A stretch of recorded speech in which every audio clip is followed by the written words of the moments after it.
Next speaker is James F. Kennedy.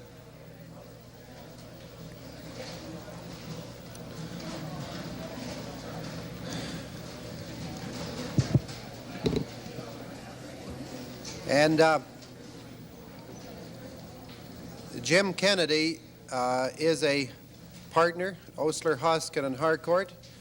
And in case any additional qualification be necessary to be on a panel of this sort, Jim has been an instructor for many years past in the estate planning and in the estate administration part of the bar admission course.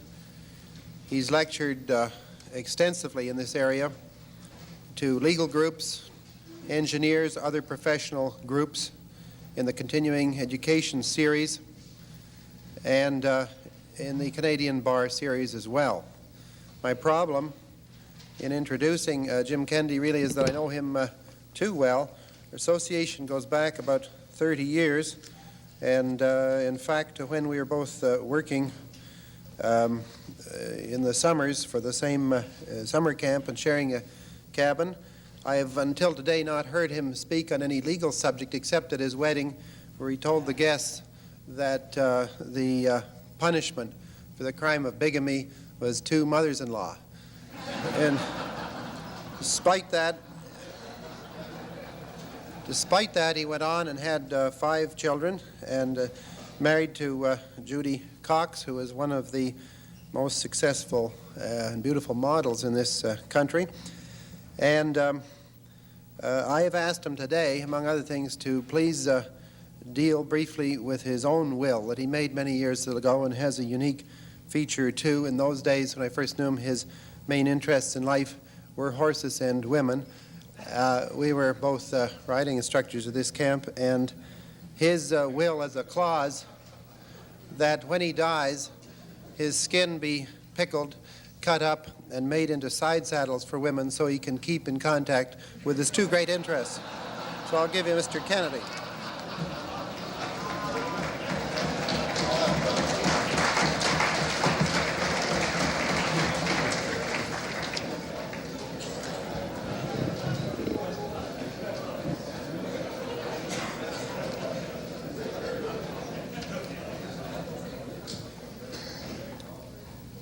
Thank you very much, Burke.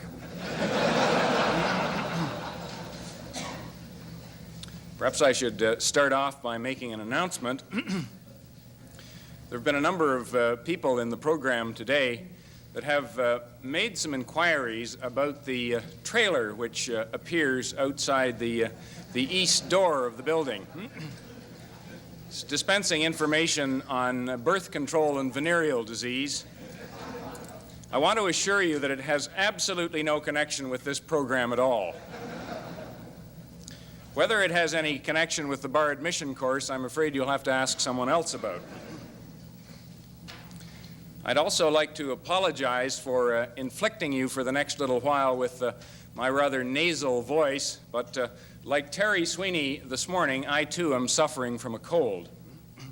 I tried to take some medication for it this morning, and like most lawyers, I took the pill before I read the label. On the label, after I had taken the pill, I discovered a statement along these lines: if this medication makes you feel drowsy, avoid any activity which requires alertness. I'm not sure whether this program qualifies or not. This seems to be the age of public disclosure. I guess the most recent example of that I can think of is the book that's just recently been published in the United States entitled The Brethren, which gives some inside views of the workings of the Supreme Court of the United States. Well, in keeping with this disclosure, I feel there are 1 or 2 things that I should disclose about the workings of the brethren who were responsible for organizing this program, in particular in view of Burke's comments initially. The first problem we faced was that Burke Doran was on the committee as a result of an error of law. The error of law was that he understood estate planning to be a subject that would give him some assistance in deciding where to plant the shrubbery on his farm.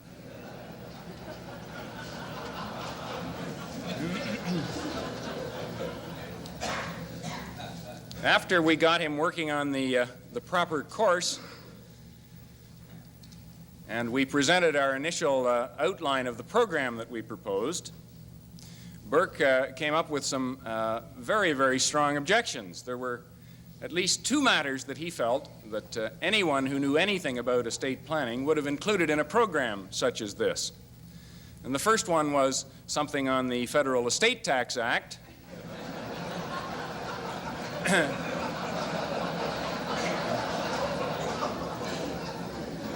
And the second one was one of his favorite topics, the subject of the basic herd.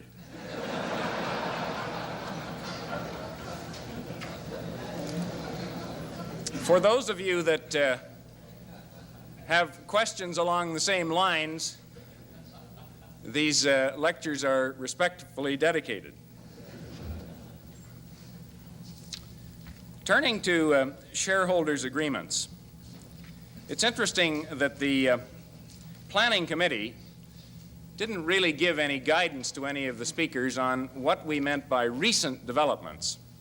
And we've had speakers talk about matters from the 18th century up to the most recent unreported decisions in 1980. I chose as my starting place the 1957 special lectures, which dealt with the subject of estate planning and were the last ones that did. When I looked over these special lectures, I discovered that there was very, very little in them dealing with the subject of shareholders' agreements. There was, of course, a remark in the comments by the life insurance lecturer, Mr. Deacon, and the only other thing I could find was a comment in a lecture given by Mr. A.J. Little, formerly of Clarkson Gordon, on a lecture he gave entitled Particular Problems of a Closely Held Corporation, where the following rather cryptic remark appears to be the sum and substance of his dealing with the problem. Quotes, "Some form of agreement or buy-sell arrangement is probably desirable in most cases." Close quotes. Well, 6 years later, there was an article that appeared in the Canadian Bar Review of the year, now that was 1963, written by Professor Huberman of the University of British Columbia Law School. He found the Canadian practice of the day to be quite deficient. He wrote, quotes, "The use of business life insurance and stock purchase agreements as effective corporate and estate planning devices has as yet not been widely employed in Canada. Life insurance underwriters in Canada have to some extent begun to explore the field." This is the part I like. "Canadian lawyers, on the other hand, are yet almost wholly unaware of the great potentials which stock purchase agreements funded with life insurance can offer as corporate and estate planning devices." The rather sad commentary on the leadership of the profession at the time. Fortunately, as may be seen from the proliferation of articles and reference materials now available, the situation has changed rather dramatically. And it's a good thing, too.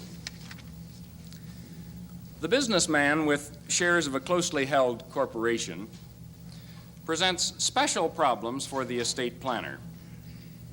His holdings are seldom readily liquid. He is usually concerned about who will take the business over from him, and he's, of course, certain that he won't be able to run it nearly as well as he could. Most of his financial eggs are in the one business basket, and by reason of his hard work and the results of inflation, his success has produced a serious tax problem in the growth in value of his holdings, which he has insufficient assets other than the business to deal with. Upon his death, his executors or beneficiaries really only have three courses of action open to them. First, they can wind the business up. Secondly, they can continue to operate it. Or third, they can sell it for the best price and terms available. Unfortunately, it is only rarely that any of these three alternatives produce a really satisfactory result, and it may impose a burden on the executors or beneficiaries which they're just not equipped to handle.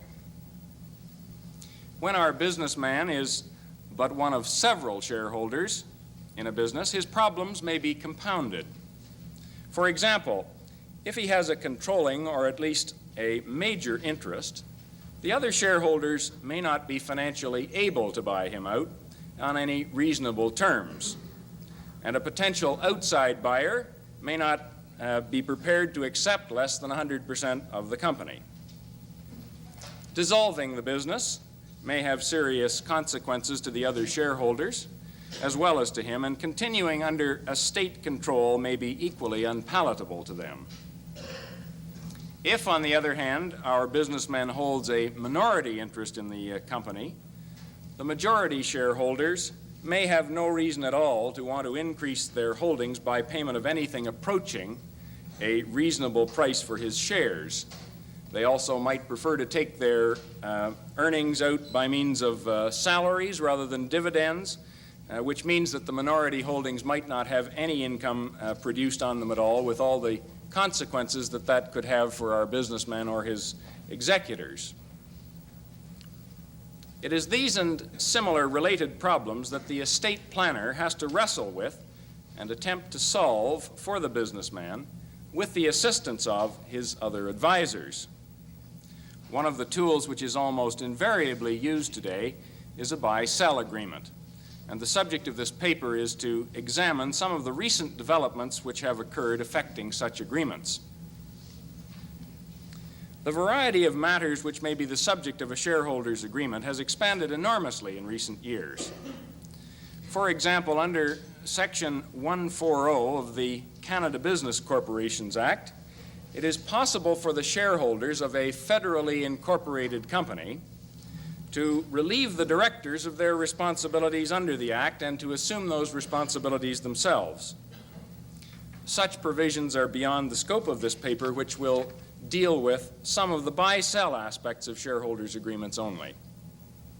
You have heard from Don Drinkwalter this morning on some of the aspects of insurance funding of buy-sell agreements operating on death, and Ian Campbell has mentioned to you some of the special problems of valuation which occur, and I do not propose to make any further remarks on these two subjects. That will explain what you might have otherwise thought was a rather serious oversight in the outline which has been distributed to you. The Succession Duty Act of Ontario presented several tricky problems to the draftsman of a buy-sell agreement. You'll remember there were the provisions of Section 1R 14 and 15 dealing with undervalued agreements and options to purchase at less than the date of death value.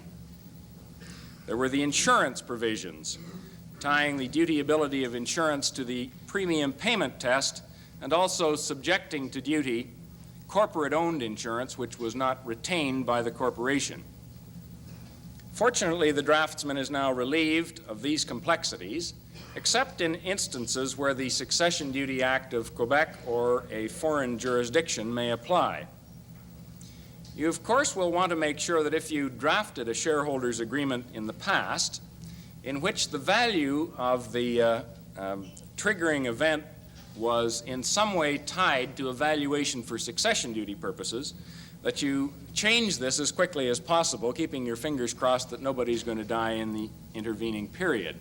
This points out a very serious reason why you should not tie in a buy-sell price with a tax valuation. Quebec succession duties should only present a problem, as Malcolm Archibald mentioned to you, if the shares in question would be regarded as property having a Quebec situs, and in addition, either the deceased or a beneficiary is resident or domiciled in Quebec. There's, of course, also the problem under Section 3 of the Quebec Succession Duty Act, the accessions section, that Malcolm also mentioned, and we're all awaiting the results of the Ellett decision, which has been heard by the Supreme Court of Canada, but on which there has not yet been a decision. I was speaking to counsel in the Ellett case just 2 or 3 days ago, and he told me that the Supreme Court was frankly all over him in the decision, and he felt rather pessimistic about the result that was going to be coming forward. They're all obviously aware of the implications that their decision will have for the Quebec Succession Duty Act. Perhaps we might start our examination of shareholders' agreements by asking the rather fundamental question of whether they are valid at all, particularly so far as they operate on death, unless they're executed in a manner which is required for a will. There is no doubt that they're intended by the parties in that instance to operate only upon and after death in a manner similar to a will. Add to this the possibility that the buy-sell price may be fixed by the agreement substantially below the value of the shares apart from the agreement, thereby conferring a considerable benefit on the purchasing party, and you have quite a few similarities to a testamentary instrument. You can be sure that neither the taxing authorities nor the other estate beneficiaries will be very happy about the result and would be grateful for any opportunity to upset the scheme. You won't get much comfort either from looking at the definition of will, which is contained in the Succession Law Reform Act, because it doesn't really give much detail to it. Jarman summarizes the essential characteristics of a will in the following words. A will is an instrument by which a person makes a disposition of his property to take effect after his decease, and which is in its own nature ambulatory and revocable during his life. Buy-sell agreements normally are not unilaterally revocable, nor are they ambulatory in character, and it would appear that the absence of these two characteristics would lead to the conclusion that a buy-sell agreement operating on death is not a will as contemplated by the Succession Law Reform Act. Now, in the outline which has been distributed to you, I've itemized a number of common inter vivos events that give rise often to triggering events in a buy-sell agreement. The only one, or the only two of those that I want to comment on at this time are the ones dealing with the desire to sell and physical or mental disability.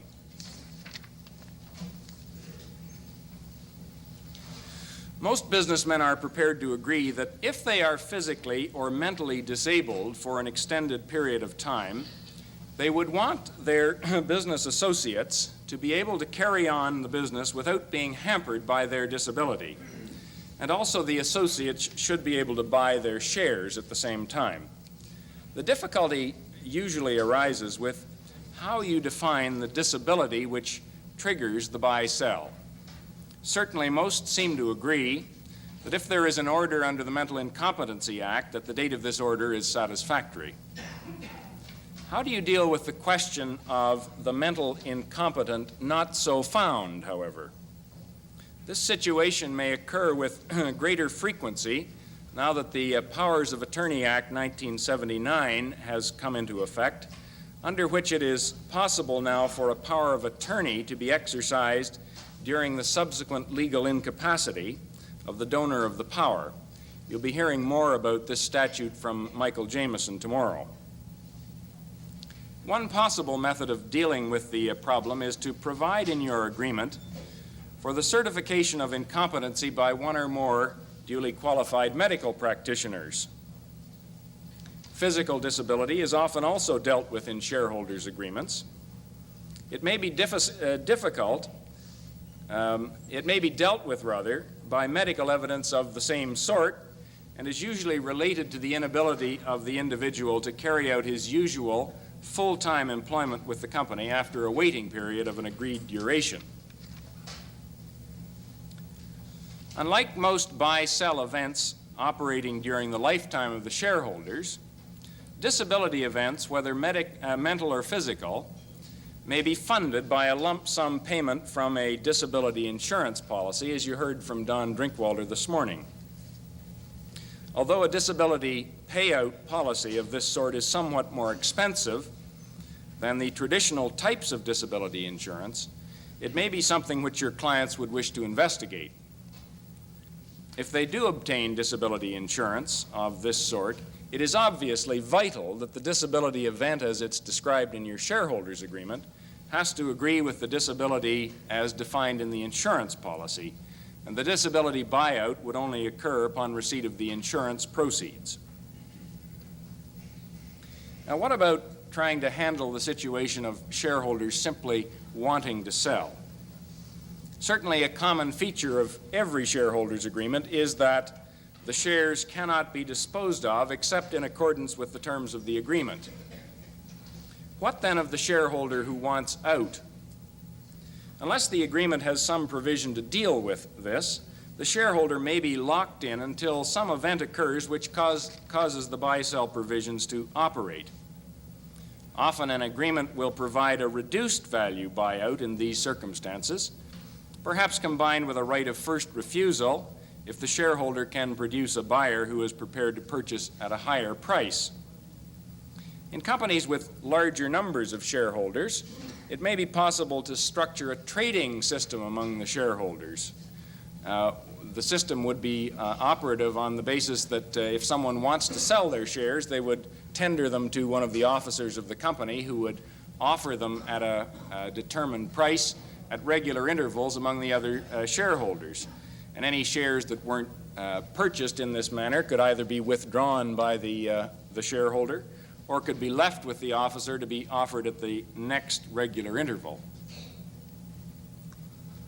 Where the shareholdings in the corporation are such, for example, a 50-50 shareholding, are such that the expulsion provisions of the agreement cannot be used to resolve fundamental differences among the shareholders, or where there are no such provisions, the only solution where the shareholders simply are not prepared to continue in business together may be for the corporation to be wound up and its assets distributed unless the shareholders can agree on some sort of a common sale provision.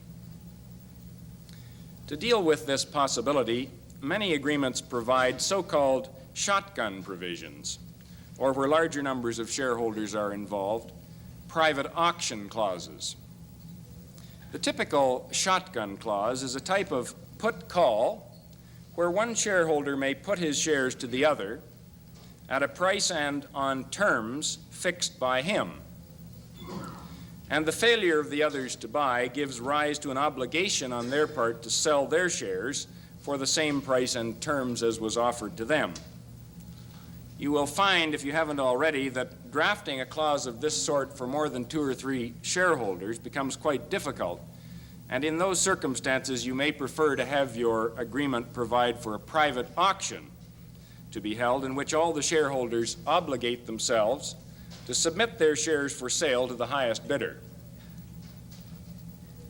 One of the problems that you will have to look at very carefully in structuring an inter vivos buy-sell arrangement is the problem of associating otherwise unrelated corporations. This can occur by the operation of paragraph 251(5)(b) of the Income Tax Act. Under this section, a person who has a contractual right to acquire shares, whether exercisable immediately or in the future, or whether absolutely or contingently, is put in the same position as if he owned the shares, unless his rights only arise upon the death of an individual. The operation of this section can result in some extremely awkward tax consequences if the shares which the shareholder is given rights over, when combined with his own holdings, would place him in a control position. It may not be immediately obvious whether what you are providing by contract is, quotes, a right to or to acquire shares within the meaning of the section. 2 interpretation bulletins issued by the department may be of some help to you in resolving this matter. In IT 419, there's an indication that the department does not regard a right of first refusal as within the section, and probably the usual shotgun and auction clauses are also not included. On the other hand, IT 64R makes it clear the Department regards the holding of an option exercisable inter vivos as clearly within the section. Funding of an inter vivos purchase arrangement can also be difficult. Except in instances where the buy-sell occurs on disability, insurance is not available, and the private resources of the shareholders may be limited. Similar problems may also be encountered on death funding, where no insurance was taken on the life of the deceased shareholder or where he was uninsurable. In these circumstances, it may be necessary to have a payout provided over an extended period of time, with or without interest, as the shareholders agree. It may be possible to keep the value of the shares low by means of dividends or bonuses, or to require either the shareholders or the corporation to contribute to a regular sinking fund, possibly using some sort of a tax-deferred plan. In instances where one of the shareholders is uninsurable, it might be desirable to have the other shareholders or the corporation contribute the maximum amount of insurance premiums that would have been payable had he been insurable to a separate fund. Bank borrowings are, of course, also a source, and there seems to be no question that the interest on monies borrowed by shareholders for this purpose would be deductible. There may be some question about the deductibility of interest borrowed by a corporation to purchase the interest of one of its shareholders, unless the purchase price can be categorized as the substitution of debt capital for equity capital. Now, next in your outline, I've indicated that I'm going to make some remarks on the subject of undervaluation. I'd like to skip over that, if I could, to the subject of corporate purchase versus shareholders' purchase.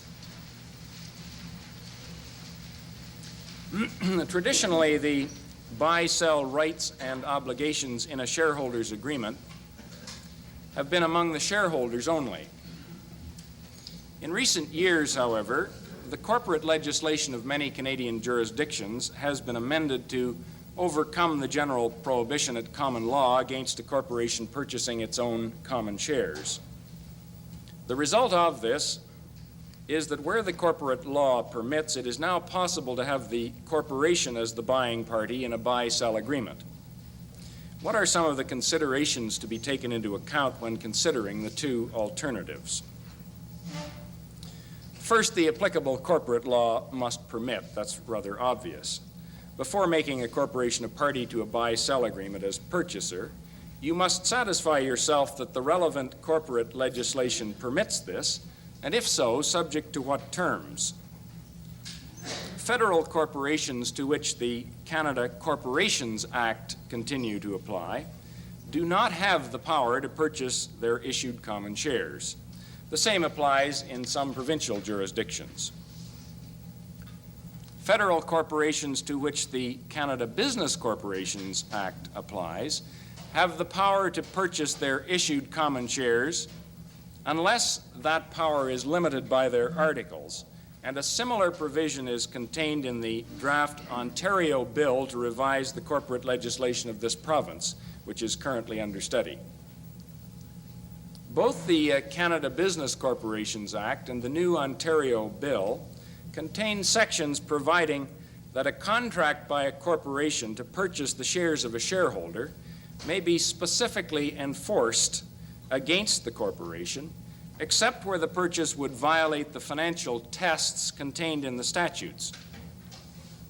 The Business Corporations Act of Ontario does permit a corporation to purchase its issued common shares, but only if it is specifically authorized to do so by its articles, and it may, of course, be necessary to get an amendment to its articles to include this clause.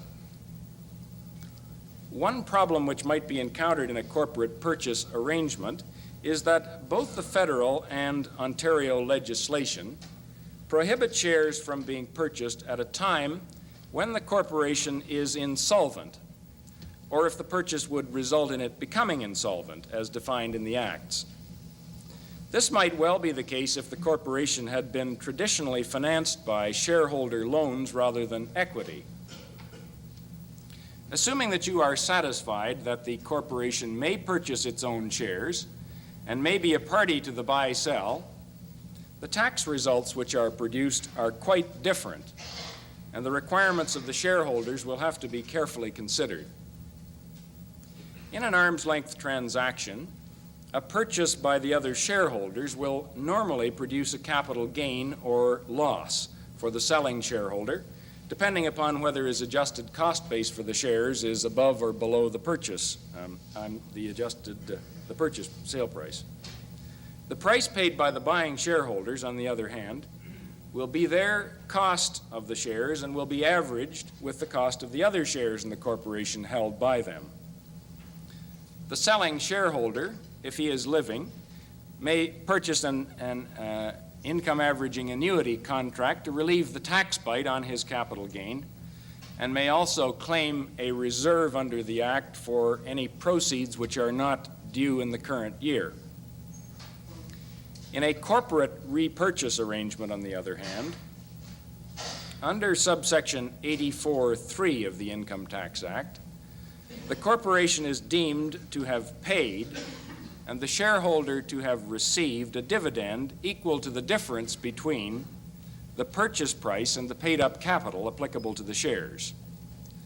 This means that if the shareholder sells the shares for $100 a share and they have a $1 paid-up capital, the corporation is deemed to pay, and he is deemed to receive, a $99 dividend and a $1 return of capital per share.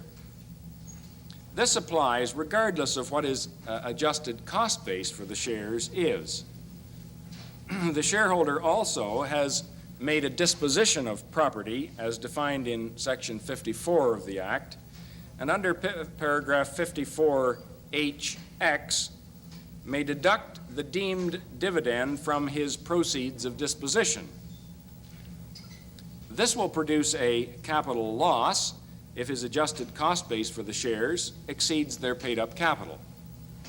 If, in our example, the shareholder's ACB was $25 per share, the transaction would produce for him a $99 dividend, a $1 return of capital, and a $24 capital loss per share in the year the transaction occurred.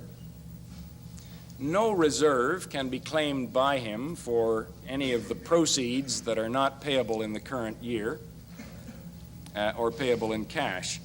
You will note in this example that our selling shareholder has lost the ability to treat his ACB as a return of capital, which he would be able to do in a sale to the other shareholders. Unless he is able to use the capital loss immediately, this may be a serious result for him. For the continuing shareholders, their respective interests in the corporation will remain unchanged, except that the proportions, of course, will have altered. They will not have the benefit of any step up in the cost base of their shareholdings, which may increase their own tax burden on a subsequent disposition.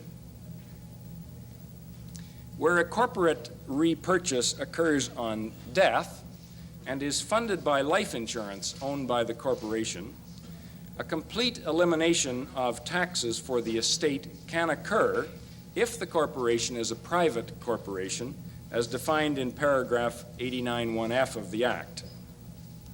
This result occurs as follows. On the death of the shareholder, the insurance proceeds in excess of the adjusted cost base of the policy to the corporation will form part of the corporation's capital dividend account as defined in paragraph 89(1)(b) of the Act. On purchase of the shares, a dividend arises which the corporation may elect to be payable out of its capital dividend account in accordance with subsection 83(2) of the Act. In that instance, the dividend is not taxable in the estate of the deceased shareholder. You should note that the entire amount of the dividend must be elected to come from the corporation's capital dividend account, and accordingly, if the insurance proceeds are not sufficient for this purpose, a two-stage purchase will be required. From the estate's point of view, A disposition of the shares at fair market value will occur on death pursuant to subsection 70 brackets 5 of the Act, which will produce a capital gain if the fair market value of the shares exceeds their adjusted cost base. Assuming that the purchase by the corporation takes place within the first estate year, subsection 164(6) of the Act would permit a loss on disposition to be offset against the gain occurring at death, and as noted above, the deemed dividend may be deducted in determining the proceeds of disposition under the Act, even though it is a tax-free dividend.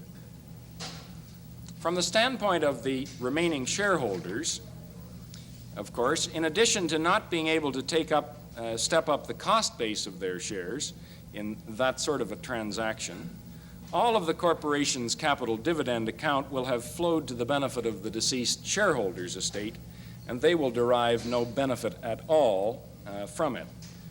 This, of course, may be a very good reason for requiring the corporation by contract to make the election to have the dividend come out of its capital dividend account. And that may be a reason why you're very happy about the fact that the agreement may be specifically enforceable against the corporation. One matter which has been receiving some consideration recently is whether it may be possible to transfer shares subject to a buy-sell agreement to a spouse or a spousal trust and have an accumulated capital gain taxed in the hands of the spouse or trust rather than in the estate return to the date of death under subsection 70 brackets 5. The reason, of course, that this would be desirable is that an estate cannot purchase an income averaging annuity contract, whereas the spouse could. In order to have the benefit of the spousal rollover under the Act, the property in question must become vested indefeasibly in the spouse or trust within 15 months from the taxpayer's death. Can property which is subject to a buy-sell ever qualify for this treatment? Well, there's a question, of course, as to whether the vesting indefeasibly of a concept which is a fairly familiar trust concept ever really applies suitably to this sort of a situation. However, the tax department has taken the position that it will not permit a rollover to the spouse in those circumstances. Although the tax department are somewhat unsettled in their interpretation of these provisions, and I understand that there is going to be an interpretation bulletin that will be issued by the department fairly soon, which you might want to have a look at. To avoid this result, namely that they can't get the benefit of a rollover, some taxpayers are trying clauses in their buy-sell agreement permitting the shares to be transferred to the spouse without being subject to the buy-sell obligation, and having the spouse enter into some sort of an obligation herself to sell the shares if she becomes the owner of them. In my view, this sort of a provision runs into the same problem with the tax department, and I understand that they do not regard that type of a provision as entitling the holder to a rollover. They may well be prepared to consider some sort of an arrangement whereby the shares are not immediately subject to an obligation when they pass to the spouse, but perhaps she has some sort of an option exercisable over a period of time in which she can require the continuing shareholders to purchase the shares if she wishes. The tax department would take the view in that instance that there isn't an obligation to sell that she has, but a right to sell, and that may be possible. Insurance to fund a buy-sell agreement may be owned either by the corporation or by its shareholders, regardless of who has the obligation to purchase. If the insurance is owned by the corporation, the value of the insurance proceeds may increase the value of the shares to be acquired, whereas this will not, of course, be the case if the policies are owned by the individual shareholders. Premiums paid for corporate-owned insurance will not be a deductible expense to the corporation unless the policies are required in connection with current borrowings of the corporation and the other requirements of IT 309R are satisfied. The payment of the premiums by the corporation will, however, not be regarded as a taxable benefit to the shareholders unless the corporation is paying the premiums on a policy owned by the shareholders. In this connection, a recent court decision of Mr. Justice Mahoney of the Federal Court Trial Decision should be noted. In Green Acres Fertilizers versus the Queen, he held that insurance premiums paid by a corporation on behalf of its shareholders were not a deductible business expense of the corporation, even though the amount of the premiums that had to be paid were taxable to the shareholders as a benefit conferred on them. I understand that the case is currently under appeal, so that may not be the final word.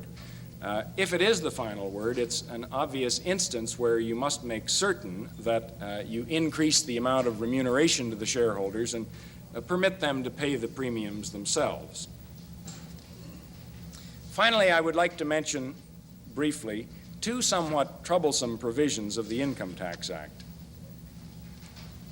Section 55 is one of the anti-avoidance provisions of the Act, and it provides as follows. For the purpose of this subdivision, where the result of one or more sales, exchanges, declarations of trust, or other transactions of any kind whatever is that a taxpayer has disposed of property under circumstances such that he may reasonably be considered to have artificially or unduly reduced the amount of his gain, increased a loss from the disposition, or increased the amount of his loss, the taxpayer's gain or loss, as the case may be, from the disposition of the property shall be computed as if such reduction, creation, or increase, as the case may be, had not occurred. It has been suggested by at least one writer that the entire elimination of taxes occurring on the death of a shareholder where there is a corporate purchase funded by life insurance may give rise to a threat of attack under Section 55 on the basis that the shareholder has artificially or unduly reduced the amount of the gain. The Tax Department is currently studying the circumstances where it will consider applying Section 55. However, my understanding from discussions with tax officials at the present is that they are not considering applying Section 55 in this situation. I am encouraged by this response on the basis that although the transaction may produce a beneficial tax result for the estate of a deceased shareholder, there may be substantial disadvantages to the surviving shareholders, and in any event, the result is produced by well-recognized provisions of the Act applied in normal business transactions where in no sense should there be regarded as being an artificial result produced. The second section I want to draw to your attention is subsection 85(4) of the Act, which should be considered by you when a corporate repurchase is proposed from a controlling shareholder, but in circumstances where he will remain in control following the transaction. The effect of the section is to deny the shareholder use of any capital loss on the transaction in the year in which it occurs, and to increase the cost of his remaining holdings by the amount of the loss. Although the applicability of the section to a corporate repurchase might be questioned, it is understood that the department may regard it as applicable, and accordingly your planning should take this into account. The rationale for questioning its applicability is based on the fact that the section is triggered upon a disposition of capital property to a controlled corporation. In the normal corporate repurchase arrangements, the shares are canceled and disappear, leaving nothing in the hands of the corporation that it could be said to have acquired. Well, ladies and gentlemen, I see I have run out of time. I do have some notes on the subject of the undervalued buy-sell agreement, and they will appear in the printed material. Thank you very much.